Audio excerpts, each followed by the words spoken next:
សម្រាប់បងអតិជនដែលគាត់ចាប់អារម្មណ៍ឡានតែគាត់ចាប់បានតម្លៃ20000ជាងឬក៏ក្រោម30000បងអាចចាប់អារម្មណ៍ជាមួយនឹង2 model នេះបានខាងនេះឈ្មោះថា Chevrolet Cruze តម្លៃ28500ឡាន SUV 5កៅអីខាងនេះ26500 SUV 5កៅអីដូចគ្នាពីរនេះទំហំប្រហាក់ប្រហែលគ្នាបណ្ដាំប្រសងគ្នាទេបងគ្រាន់តែថាការ design មួយបែបម្នាក់ខាងនេះគេអាចថា design រៀងមូលខាងនោះ design រៀងជ្រុងតាមការឆ្លាញ់របស់យើងទេហើយសម្រាប់ stock ពីរហ្នឹងគឺសិតតែលក់ដាច់ stock កំពូលលក់ដាច់ទាំងអស់គ្នាសម្រាប់ខាងនេះក៏ពីលើបានខែ5គ្រប់ពណ៌ Chevrolet Cruze ពណ៌សក៏ពីលើបានខែ5ពណ៌ខ្មៅពណ៌ប្រភេទក៏ពីលើបានខែ4ណាបង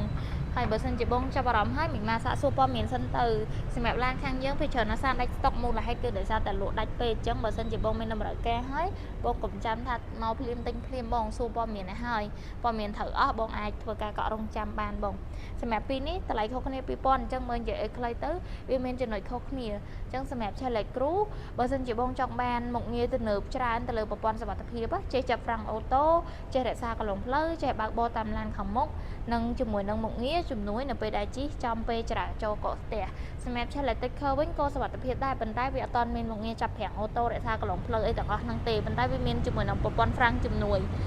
ដូចជាប្រព័ន្ធ ABS ប្រព័ន្ធជំនួយឲ្យចាប់ហ្វ្រាំងបានស៊ីបានភ្លាមប្រព័ន្ធជំនួយពេលជិះផ្លូវកម្មផ្លូវល្អបងសម្រាប់ខាងក្នុងស្ពណ៌មួយបែបម្នាក់ទេបងខាងក្នុងប្រើពណ៌ខ្មៅ highlight ក្រហមដូចគ្នាទេជាមួយនឹងកៅអីបងចានេះយើងអត់តបានដកថង់អញ្ចឹងរៀងពិបាកមើលបន្តិចបងហើយសម្រាប់តបោគឺតបោក៏ចាប់ពីមុខដល់ក្រោយសម្រាប់ Chevrolet Taker ចាហើយសម្រាប់ Chevrolet Cruze វិញចាកៅអីមួយបែបទៀតឥឡូវខ្ញុំអត់ហ៊ានថាមួយណាស្អាតជាងទេ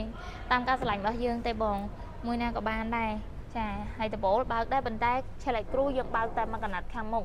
ចាបើកប៉ុណ្នេះបង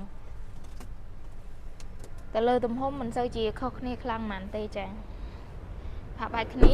ហើយទៅលើកម្រិតស៊ីប្រេងខុសគ្នាតែ1លីត្រទេ Chevrolet Cruze ដែលសារតែប្រើម៉ាស៊ីន 1.5 4ស៊ីឡង់